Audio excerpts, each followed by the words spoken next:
అఖిల భువన దీపం భక్త చిత్తాభ్యసూర్యం సురగుణమున సేవ్యం తత్వమసాదిలక్ష్యం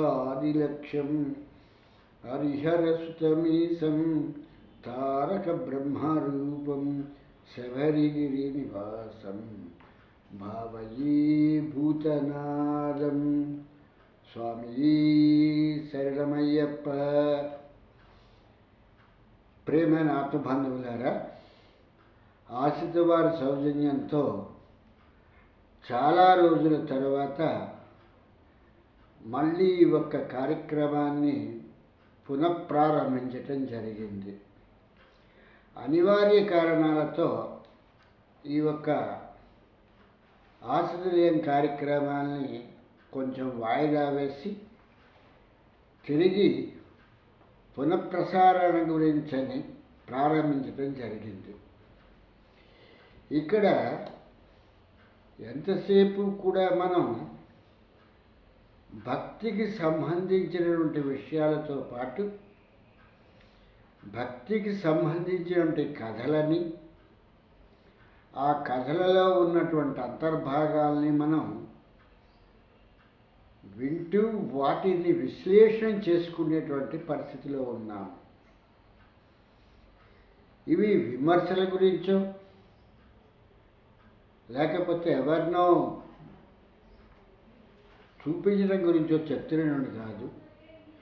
విద్య అనేటువంటిది నేర్చుకున్న తర్వాత ఆ విద్యకి తర్కము అనేటువంటిది ఒక శాస్త్రం ఉన్నది.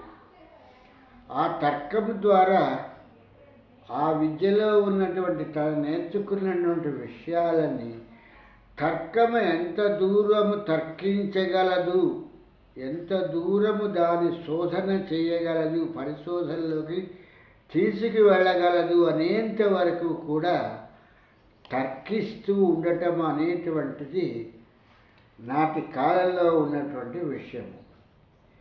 ఈ తర్కము తర్వాత మీమాంస అని చెప్పేసి అంటారు. అంటే తర్కించడం అయిపోయిన తర్వాత మీమాంస అంటే ఏదైతే విషయం గురించి వాళ్ళు వాదించటం జరిగిందో, అంటే మాట్లాడటం జరిగిందో, మాట్లాడటం పూర్తి అయిపోయిన తర్వాత వాళ్ళు తీసుకున్నటువంటి పూర్తి నిర్ణయ విభాగం ఏమిటి అని చెప్పడానికి మీమాంస అని చెప్పేసి అని అంటారు. ఈ మీమాంస తర్వాత వ్యాకరణము, ఈ సంధి, విగ్రహము అని ఇలాగా విడతీసుకుని మాట్లాడటం జరిగేటువంటి విషయాలు. కానీ నేటి కాలంలో ఎలా ఉంది అని అంటే, తర్కంగా ఏదైనా ఒక విషయాన్ని మనం మాట్లాడదాము అని అంటే ఇది వాదోపవాదాలకు సమయం కాదండి అని అంటారు.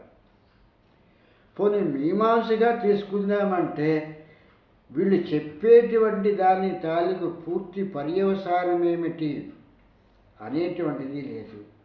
పోనీ వ్యాకరణానికి సంబంధించినటువంటిది ఉందా? అది లేదు. సంధి, విగ్రహానికి ఏమైనా ఇందులో ప్రాధాన్యత ఇచ్చారా? ఏమీ లేదు.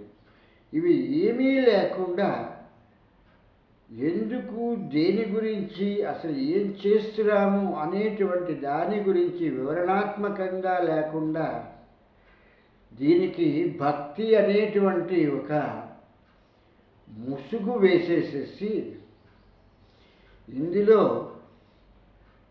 ఈ ముసుగులో భక్తి భక్తి అని చెప్పేసారంటూ తర్కం లేదు, మీమాంస లేదు, వ్యాకరణం లేదు, సంధి లేదు, విగ్రహము లేదు, ఏమీ లేవు.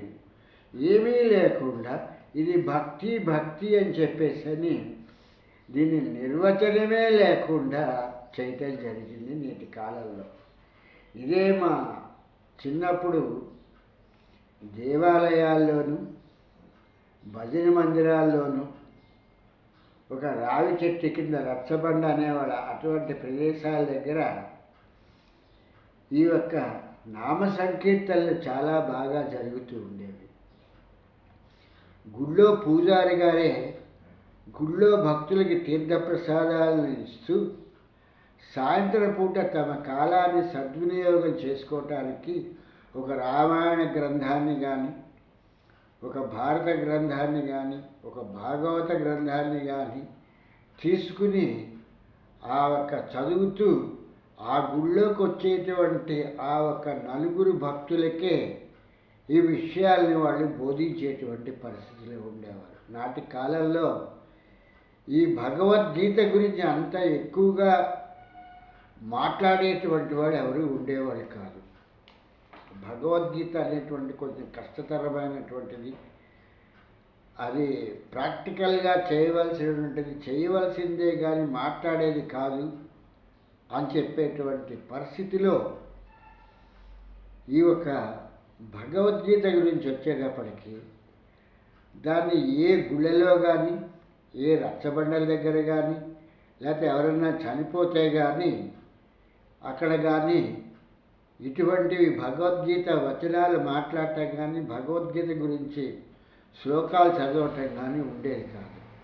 ఈ రామాయణ భారత భాగవతాలు అనేటువంటి ఈ గ్రంథాల గురించి మాత్రము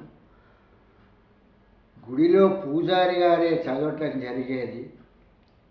వారే సంస్కృతం నేర్చుకోవటం మూలంగా అక్కడికి చేరినటువంటి భక్తులను ఉద్దేశించి అందులో ఉన్నటువంటి భక్తిని గురించినటువంటి విషయాలను వారికి తెలిసినంత వరకు కూడా వారు ప్రబోధించడం జరుగుతూ ఉండేటువంటిది.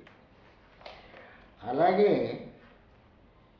ఈ యొక్క భక్తి ఆ రోజుల్లో ఎలా ఉండేదంటే వెర్రి తలలు వేయకుండా ఉమ్మడి కుటుంబాలుగా ఉండటంతో ఎవరన్నా కొంచెం ఎక్కువగా మాట్లాడితే పెద్దవాళ్ళు దాన్ని వెంటనే ఖండనా బిందువు అన్నట్టుగానే దాన్ని ఖండించి ఇది భక్తి అంటారా అని చెప్పని ప్రశ్నించే పరిస్థితిలో ఉండేటువంటి పరిస్థితి. కనుక ఆనాడు భక్తి అనేటువంటిది బజార్లో దొరికేటి వస్తువు కాదు. ఇళ్లలోనూ దేవాలయాల్లో మాత్రమే ఈ భక్తికి ప్రాధాన్యతనిచ్చేవాళ్ళు తప్పితే ఎక్కడ పడితే అక్కడ ఈ భక్తి గురించినటువంటి మాటలు మాట్లాడేటువంటి పరిస్థితిలో ఉండేటువంటి వాళ్ళు కాదు. గృహకృత్యములన్నింటినీ కూడా పూర్తి చేసుకున్న తర్వాత ఆ గృహస్థులు అందరూ ఇంట్లో వాళ్ళందరూ కూర్చొని ఒక 10-15 నిమిషాల పాటు ఆ భగవన్నామ సంకీర్తన చేస్తూ భజనలు చేస్తూ ఆనందంగా వాళ్ళు ఎంతో కలివిడిగా భక్తిని గురించి మాట్లాడుకునేటువంటి వాళ్ళు. ఈ వెష్టి కుటుంబాలు వచ్చేసిన తర్వాత నేటి కాలంలో ఈ భక్తి అనేటువంటి దానికి తోడు ఆర్థిక వ్యవస్థలు కూడా మార్పు చేర్పులు చెంది ఈ విప్లవాత్మకమైనటువంటి ఈ ఇండస్ట్రియలైజేషన్ రావటంతో ప్రతి వాళ్ళకి కూడా ఆర్థిక స్తోమత ఉండటంతో ఈ రోజునాడు ఏ దేవాలయానికి వెళ్ళినా, ఏ మఠానికి వెళ్ళినా, ఏ పీఠానికి వెళ్ళినా, ఏ దేవాలయంతో పాటు ఇంకా వేటికి ఇతరత్ర ప్రదేశాలకు వెళ్ళినా వాళ్ళకి ప్రతీ నెల వస్తున్నటువంటి ఆర్థిక స్తోమత అనేటువంటి జీతంతో ఆ హుండీలలో డబ్బులు వేసి నింపటం మాత్రం ప్రారంభిస్తున్నారు. నాటి కాలంలో, పూర్వకాలంలో పంటలు పండేంత వరకు కూడా వాళ్ళకి ఆర్థికంగా వాళ్ళ దగ్గర స్తోమత ఉండేది కాదు. పంటలు పండిన తర్వాత అది జనవరిలోను ఆ ఒక ధనుర్మాసం అని చెప్పేసి అది ప్రారంభించి ఆ మకర సంక్రాంతి ముందరంతా కూడాను ఆ ఒక విష్ణువుకి ఈ పులిహార, చక్కెర పొంగలి, దద్దోజనం ఇలాంటివన్నీ కూడా నైవేద్యం పెట్టి గుళ్ళలో ప్రసాదంగా ఉచితంగా ఇచ్చేటువంటి వాళ్ళు. ఆ రోజుల్లో ఈ భక్తి అనేటువంటి దాని గురించిన దీంట్లో మొహం కడుక్కుని స్నానం చేసి ఎంత తొందరగా గుడికి వెళ్ళి ప్రసాదం తెచ్చుకుంటామా అనేటువంటి ఆ చిన్నతనంలో పరిగెట్టినటువంటి రోజులు ఇంకా నాకు బాగా గుర్తున్నాయి. కానీ నేడు గుళ్ళలో తీర్థప్రసాదం ఇవ్వటానికి కూడా పూజారులు చేతులు చాపేటువంటి పరిస్థితిలో ఉన్నారు అని అంటే ఇది భక్తి అంటారో ఇంకేమంటారో కూడా అర్థం కాని పరిస్థితి ఏర్పడింది. ఆ రోజుల్లో పూజారి గారు ఆ సంవత్సరానికి ఆ రైతులు వాళ్ళు ఇచ్చేటువంటి ఆ ధాన్యాన్ని తీసుకుని ఆ గుళ్ళలో ఆ దేవుడికి నైవేద్యాన్ని ప్రసాదంగా పెట్టి వాటిని అందరికీ పంచిపెట్టి వాళ్ళు కూడా తినేటువంటి వారు. ఈ రోజుల్లో ప్రసాదాలని అమ్ముకునేటువంటి పరిస్థితులకు తీసుకొచ్చారు. కనుక ఈనాటి వ్యవహారాల్లో చూస్తే భక్తి అనేటువంటి దాన్ని వ్యాపార విభాగంగా మార్చేసుకున్నారు తప్పితే ఇది ఒక పుణ్య కార్యక్రమము, దీని మూలంగా మనకి ఉన్నతమైనటువంటి సద్గతులు కలుగుతాయో కలగవో తర్వాత అది పరమేశ్వరుడి కిరుక. ఉన్నంతకాలమైన సద్గతిలో జీవిస్తాము అనేటువంటి ఒక క్రమశిక్షణ మార్గానికి పెట్టినటువంటి ఒక నియమము అనేటువంటి విషయాన్ని మర్చిపోయి ఇది ఆర్థికమైనటువంటి ఒక వ్యాపారం కింద తీసుకొచ్చేసారు. ఆ రోజుల్లో గుళ్ళోకి వెళితే వాళ్ళు భక్తి శ్రద్ధలతో పూజారులు అష్టోత్తరం చేయించమంటారా, సహస్రం చేయించమంటారా అని అడిగేవాళ్ళు. అంటే మన సమయాన్ని వాళ్ళు వృధా చేయకుండా అష్టోత్తరం సమయం ఉందా, లేకపోతే ఈ యొక్క సహస్రం చేయించుకునే సమయం ఉందా అని తెలుసుకోవటానికి వాళ్ళు అడిగి చేసేవాళ్ళు. ఈనాడు అష్టోత్తరానికింత, సహస్రానికింత, లఘు దర్శనానికింత అని ఇలాగ డబ్బులు వసూలు చేసి దేవాలయము అనేటువంటిది ఒక అన్యమతంలో చెప్పినట్టుగా అదొక వ్యాపార సంస్థల కింద తయారు చేశారు తప్పితే అందులో భక్తి అనేటువంటిది ఎక్కడ మనకి కనిపిస్తోంది అనేటువంటి విషయాన్ని ఎవరికి వాళ్ళు ఆలోచించుకోవాల్సిన విషయం. ఆ ఒక్క దేవాలయాల్లోకి వెళ్ళి ఏర్పేటి స్వామివారైనటువంటి విద్యానంద ప్రకాష్ స్వామీజీ వారు చెప్పినట్టుగా మనందరికీ తెలుసు, గుడిలో ఉన్నది విగ్రహమే, ఇంట్లో ఉన్నది విగ్రహమే కానీ ఆ విగ్రహాన్ని చూడటానికి మనం ఎందుకు డబ్బులు పెట్టుకుని వెళ్ళి తోసుకుని మరీ కింద పడి చచ్చిపోతామన్న భయం కూడా లేకుండా అంత తోపులాటగా వెళ్ళి చూస్తే మనకు వచ్చేటువంటిది ఏంటి ఫలితము అని చెప్పేటువంటి విషయాలు ఆలోచించలేకుండా ఉన్నటువంటి పరిస్థితి.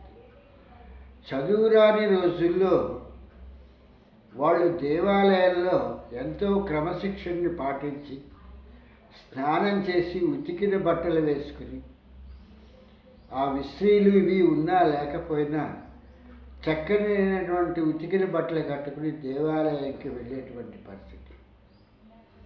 ఆ వెళ్ళి ప్రశాంతంగా ఒక గుడిలో విగ్రహాన్ని చూసి తమ శక్తి కొలది అన్నట్టుగాను ఆ ఒక్క దేవుణ్ణి చూసి అంటే ఆ విగ్రహాన్ని చూసి వాళ్ళకు వచ్చినటువంటి స్తోత్రపఠనాలు చేసుకుని బయటకు వచ్చేవారు. ఈ రోజు నాడు గుడిలో దర్శనం అవటమే మహాభాగ్యం అయిపోతుంది. ఇంకా వీళ్ళకి వచ్చినటువంటి స్తోత్రపఠనాలు చదవటానికి అంత సమయం కూడా ఇవ్వటం లేదు. అది ప్రత్యేక దర్శనమని, లఘు దర్శనమని, మహాదర్శనమని, నిజపాద దర్శనమని, నిజరూప దర్శనమని ఇలాగ ఏంటేంటో పేర్లు పెట్టి వీటికి ధనాన్ని వసూలు చేస్తున్నారు తప్పితే వీళ్ళలో భక్తిని నింపుదాము అనేటువంటి పరిస్థితి లేదు. నా చిన్నప్పటికి ఇప్పటికీ కనిపిస్తున్నది ఏంటంటే, నా చిన్నప్పుడు ఊళ్ళో సాధువులు ఉన్నా వాళ్ళు ఎవరన్నా గృహస్థులు భోజనాన్ని పిలిస్తే ఆ భోజనం చేసి ఆ రావి చెట్ల కిందో ఆ ఒక గుళ్ళలోనో వాళ్ళు ఈ రోజు నాడు మఠాలు పీఠాలు అనేటువంటివి పెట్టుకుని ఏసీ గదుల్లో నివసిస్తూ విలాసవంతమైనటువంటి జీవితాలని గడుపుతూ విలువైనటువంటి జీవితాన్ని నాశనం చేసుకుంటూ వాళ్ళ తాలూకు విలువల్ని పోగొట్టుకుంటూ దాని మీద విమర్శలను గుప్పించుకుంటూ వాళ్ళు ఇలా చేశారు అలా చేశారు అనేటువంటి విషయాలన్నింటినీ కూడా 10 మందిలోకి తీసుకొచ్చుకుంటున్నారు తప్పితే ఏ ఒక్క భక్తుడికైనా 10 నిమిషాలు కూర్చుని ఒక రామాయణం గురించి కానీ, ఒక భారతం గురించి కానీ, ఒక భాగవతం గురించి కానీ చెప్పటం జరిగింది. ఇక్కడ ఈ చిలకమర్తి వారు కానీ, పానిగంటి లక్ష్మీనరసింహం గారు కానీ, లేకపోతే పరవస్తు చిన్నేశ్వరి గారు కానీ, వీళ్ళు ఈ కవిత్వాలను ఎందుకు రాశారు అని అంటే, ఈ యొక్క కథలుగా చెప్తూ ఎందుకు ఇలాంటి సరదాగా అన్నట్టుగా హాస్య కథల్ని వాటిని రాసుకొచ్చారు అనేది ఏంటంటే, వీళ్ళు నిజంగా మనుషుల గురించి చెప్తే వాళ్ళందరికీ కూడా తిరుగుబాటు చేసి ఏనాడో బజారు మీదకి తీసుకొచ్చి వాళ్ళు బడితలతో బాధి చంపేసేవాళ్ళు. పానిగంటి వారు రాసినట్టు కంఠాభరణం కానీ, లేకపోతే చిలకమర్తి వారు రాసినట్టు కథలు కానీ, రాజరత్నం అనేటువంటిది కానీ చదివితే ఆనాటి సాంఘిక సామాజిక పరిస్థితులు మనకి బాగా గోచరిస్తూ ఉంటాయి. కోడలు కట్నం తేలేదని ఆ యొక్క రాజరత్నంలో ఆ యొక్క అత్తగారి తాలూకు అన్నగారు చెప్తారు, వడ్ల గిన్నంత పాషాణం అనేటువంటి విషయాన్ని కలిపితే కోడలు చనిపోతుంది అని చెప్పేసి అది పాయసంలో కల్పిస్తారు. ఇది చిలకమర్తి వారు రాసినటువంటి రాజరత్నం అనేటువంటి కథ. ఆ ఒక కోడలు ఆ రోజునాడు ఎందుకో గుడికి వెళ్ళటం మూలంగా మిగిలిన వాళ్ళు వడ్డన చేసేటప్పుడు ఈ అత్తగారు ఈ పాషాణాన్ని వడ్ల గింజంత పాషాణాన్ని కలపమన్నటువంటి అత్తగారి సోదరుడు మామగారు అందరూ భోంచేసి ఆఖరికి తలువులు చాలించేశారు అనేటువంటిది రాజరత్నంలో చిలకమర్తి వారు చెప్పినటువంటి చాలా చక్కని నీతికి సంబంధించినటువంటి కథ. అంటే ధనాశ ఆఖరికి మనుషుల్ని ఏ స్థితికి తీసుకెళ్ళి మరణాన్ని చేరుస్తుంది అనేటువంటి విషయాన్ని రాజరత్నము అనేటువంటి ఆ ఒక్క పుస్తకంలో ఆ కథాగమనం అంతా కూడా మనకి తెలియపరుస్తుంది. అలాగే కంఠాభరణము అనేటువంటి దాన్ని రాసినటువంటి పానిగంటి వారు ఆ కంఠాభరణ మూలంగా ఏం జరిగింది అనేటువంటిది సరదాగా రాస్తూ మనకు అందులో ఉన్నటువంటి ఒక నీతి గురించి చెప్పడం జరిగింది. అలాగే ఈ యొక్క పరవస్తు చిన్నేశ్వరి గారు మనుషుల గురించి కథలని రాస్తే, ఆయన పచ్చయ్య కళాశాలలో పనిచేస్తున్నటువంటి ఆయన్ని బయటికి లాక్కొచ్చి ఆఖరికి ఈ జనాలందరి పచ్చడి చేస్తారని ఆయన గ్రహించి జంతువుల మీద పక్షుల మీద పెట్టి ఈ ఒక కథలన్నింటినీ కూడా రాయటం జరిగింది. మిత్రలాభము, మిత్రభేదము అనేటువంటి ఈ యొక్క కథలన్నింటినీ కూడా ఆ పింగళకుడు, సంజీవకుడు, కరటక దమనకులు అని చెప్పేటువంటి ఇలాగ జంతువుల మీద తీసుకుని ఎలా మనిషిని పడగొడతారు అనేటువంటి దాన్ని, సంజీవకుడిని ఎలా పింగళకుడి చేత వీళ్ళు ఎలా దాన్ని చంపించి వీళ్ళందరినీ కలిసి ఆరగిస్తారు అనేటువంటి విషయాన్ని మనకి జంతువుల కథలాగా మనకి మన కథనే ఈ యొక్క పరవస్తు చిన్నేశ్వరి గారు చెప్పడం జరిగింది. అదే పక్షులు ఐకమత్యంగా ఉండి బోయవాడు వల వేసినప్పటికీ కూడా వలకి చిక్కుకున్నటువంటి పక్షులన్నీ ఒక్కసారిగా తమ రెక్కలు ఆడిస్తూ ఆ వలతో సైతము మీదకి తీసుకెళ్ళిపోయి మూషికము అనేటువంటి ఆ ఒక ఎలకని పిలిచి ఆ తాళని కొరికించుకుని వాళ్ళు హాయిగా స్వేచ్ఛగా ఎగిరిపోయారు అనేటువంటి కథల్లో చెప్పడం జరిగింది.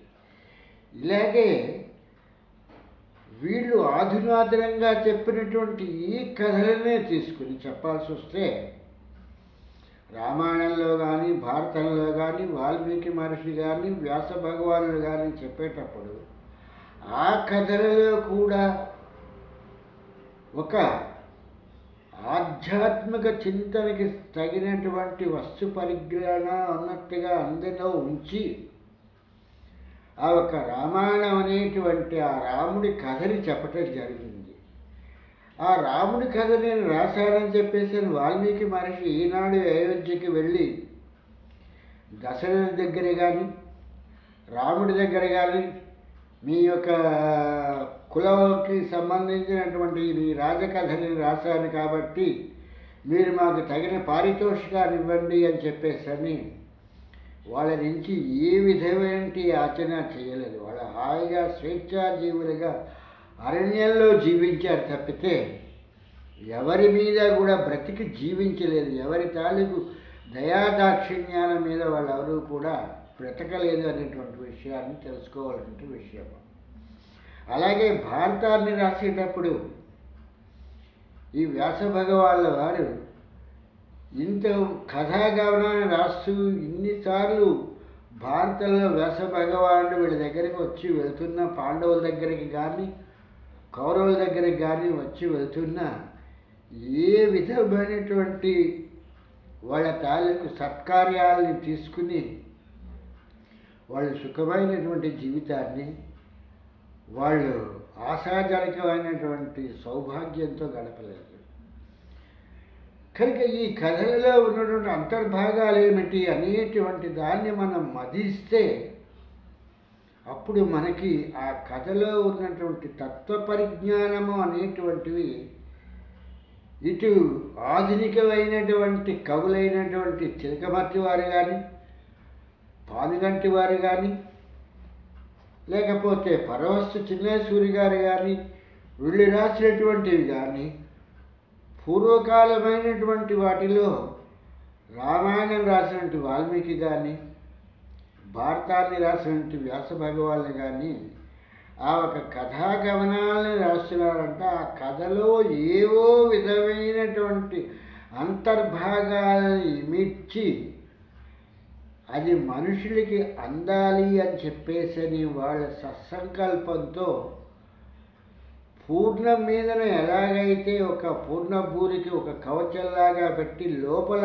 తీయనైన పదార్థాలను పెట్టి వండి ఆ ఒక నూనెలో వేయించినప్పటికీ కూడా దాని మాధుర్యం పోకుండా దాన్ని మనకి ఇచ్చినట్టుగా ఈ రామాయణ భారత భాగవత కథలను మనకి ఇవ్వటం జరిగింది అనేటువంటి విషయాన్ని తెలుసుకుంటే అవి కథలుగా కాకుండా వాటిలో ఉన్నటువంటి అంతర్భాగమేమిటి, ఈ ఒక కథ మూలంగా మనం నేర్చుకోవాల్సినది ఏమిటి అనేటువంటి విషయం మనకు అర్థమవుతుంది. కథగా చెప్తూ ఈ పాంచభౌతికమైనటువంటి దేహాన్ని ఏవి ఎలా పాలించడం జరుగుతోంది అనేటువంటి విషయాలని విపులీకరించుకుంటూ మనుషులకి చెప్పలేక వాటన్నింటినీ కూడా పూర్ణంగా అన్నట్టుగాను నొక్కి ఒక తీయైన మధుర పదార్థంగా తయారు చేసి దాని మీద చప్పగా ఉండేటువంటి ఒక పూత పూసి అది నూనెలో వేయించి పూర్ణపూరి అని చెప్పని వడ్డిస్తే చాలా చక్కగా తినేస్తున్నాం. ఆ ఒక తీయదనంతో పాటు ఈ చప్పదనాన్ని కూడా అనుభవిస్తూ తినేస్తున్నాం. దాంతోపాటు మధ్యలో నెయ్యి కూడా వేసుకుని కూడా మనం తినేస్తూ ఉంటాము.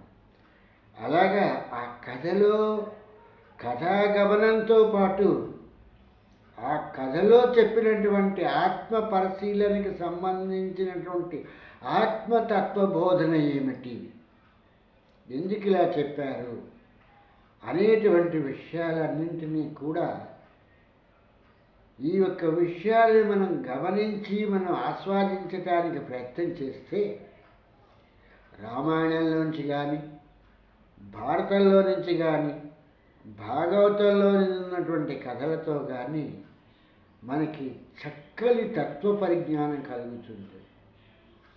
మూర్ఖుడు అంటే వాడు నేనా మూర్ఖుడిని, మీ తాత మూర్ఖుడు, మీ తండ్రి మూర్ఖుడు అంటాడు. కనుక ఆ మూర్ఖుడు అనేటువంటి పదాన్ని ఉపయోగించకుండా అవిద్య అనేటువంటి పదాన్ని ఉపయోగించి జ్ఞానము లేకపోవటము, అజ్ఞానము అనేటువంటి వీటిని ఉపయోగించి ఆ కథాగమనంలో జ్ఞానం వస్తే ఆ కథలో ఉన్న తత్వం ఎలా బయటకు వస్తుంది, జ్ఞాన శూన్యంగా ఉన్నప్పుడు ఆ తత్వము అందులో పూర్ణంగా లోపల ఎలా నడుచుకుని ఉండిపోతుంది అనేటువంటి దాన్ని మనకి తెలియపరచడానికే ఈ రామాయణ భారత భాగవత గ్రంథాలని వీళ్ళు రాయటం జరిగింది.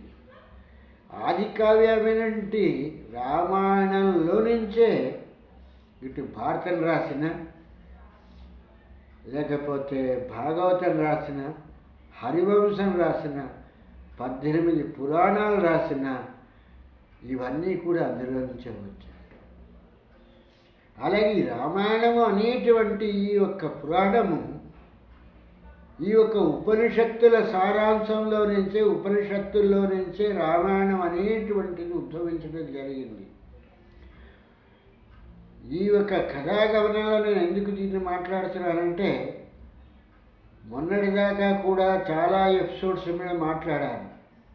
విశ్వామిత్రుల వారు దశరథ మహారాజు దగ్గరికి వెళ్ళి తన యాగ పరిసంరక్షణార్థము రాముడిని ఇవ్వమని చెప్పేసి అడిగితే, రాముడు చిన్నపిల్లవాడు, యుద్ధాల గురించి తెలియదు, నేను చాలా యుద్ధాలు చేసి వచ్చేసాను కనుక నేను వస్తాను, యుద్ధంలో రాక్షసులని నేను సంహరిస్తాను అని దశరథుడు చెబితే, అప్పుడు విశ్వామిత్రుల వారు, రాముడంటే మీకు తెలియదు, రాముడంటే నాకు వశిష్ఠుల వారికి యజ్ఞయాగాది క్రతువులు చేసే వాళ్ళకే తెలుసు అనేటువంటి విషయాన్ని కుండ బద్దలు కొట్టినట్టుగా చెప్పాడు. అంత తప్పితే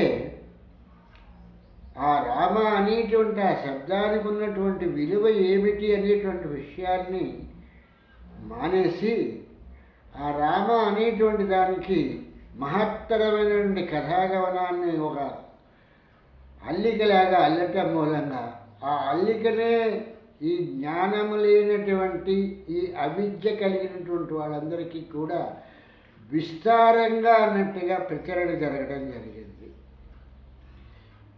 ఇది జ్ఞానమున్న వాళ్ళు, జ్ఞానవంతులైన వాళ్ళు అందులో ఏం చెప్పారు ఈ యొక్క వాల్మీకి మహర్షి అనేటువంటి విషయం గురించినటువంటి శోధనలోకి వెళ్తారు. ఈ రామాయణంలో ఉన్నటువంటి విభాగాల్ని తీసుకుని భారతంలో వ్యాస భగవానులు వారు చెప్పినా ఇంకొంచెం విపులంగా చెప్దామనుకుని రకరకాల పేర్లు పెట్టిన పేరు పెట్టకుండా చెప్పితే అది కూడా మనకి కథలుగానే మిగిలిపోయినా తప్పితే ఇంకోలాగా లేవు. అందుకే కృష్ణ శతకంలో ఒక చక్కని పద్యాన్ని రాయటం జరిగింది, కంద పద్యంలో రాయటం జరిగింది. రామావతారంలో రవిపుత్రుడైనటువంటి ఈ ఒక అంగదుడిని కాపాడి ఇంద్రజిత్ అనేటువంటి ఇంద్రుడి కుమారుడైనటువంటి ఇంద్రజిత్తుని సంహరించాడు అని చెప్పేసి రామావతారంలో చెప్తాడు. కృష్ణావతారానికి వచ్చేటప్పటికి ఇంద్రజిత్తుని తన దగ్గర పెట్టుకుని, అంటే ఇంద్రియాలకు సంబంధించినటువంటి అర్జునుని ఇంద్రుడి కుమారుడిగా తన దగ్గర పెట్టుకొని రవిపుత్రుడైనటువంటి కర్ణుని సంహరించాడు అనేటువంటి దాన్ని ఈ యొక్క కృష్ణశతకకర్త చాలా చక్కని పద్యాన్ని రాయటం జరిగింది. కనుక ఇలాంటి విషయాలన్నీ మనం గురుముఖత నేర్చుకుంటే వీటి తాలూకు విషయాలు మనకి అర్థమవుతాయి. లేకపోతే కథలుగా మనం విన్నంతకాలము జాండ్రే సభా మధ్య సాతాని పండితోత్తమ అని చెప్పేసి బజార్లో దొరికే పుస్తకాలను మనం చదువుతూ ఉంటే ఈ సాహిత్యం అంతా కూడా బజారు పాలే అవుతుంది తప్పితే, కాళిదాసు గారు రాసినటువంటి రఘువంశము కానీ మేఘ సందేశం లాంటిది గురుముఖత విన్నదానికి మామూలుగా మనం చదువుకునే దానికి చాలా తేడా ఉంటుంది అనేటువంటి విషయాన్ని గ్రహిస్తే ఈ రామాయణ భారతం లాంటి ఇటువంటి మహద్గ్రంథాలని బ్రహ్మ విద్యా సాంప్రదాయానికి సంబంధించినటువంటి గురువుల దగ్గర మాత్రమే నేర్చుకుంటాం. మిగిలిన వాళ్ళ జోలికి వెళ్ళము, వాళ్ళు చెప్పినా వినము అనేటువంటి విషయాన్ని ఇక్కడ మనం గ్రహించవలసిన విషయం. కాబట్టి స్వామి శరణం, స్వామి శరణం, స్వామి శరణమయ్యప్ప.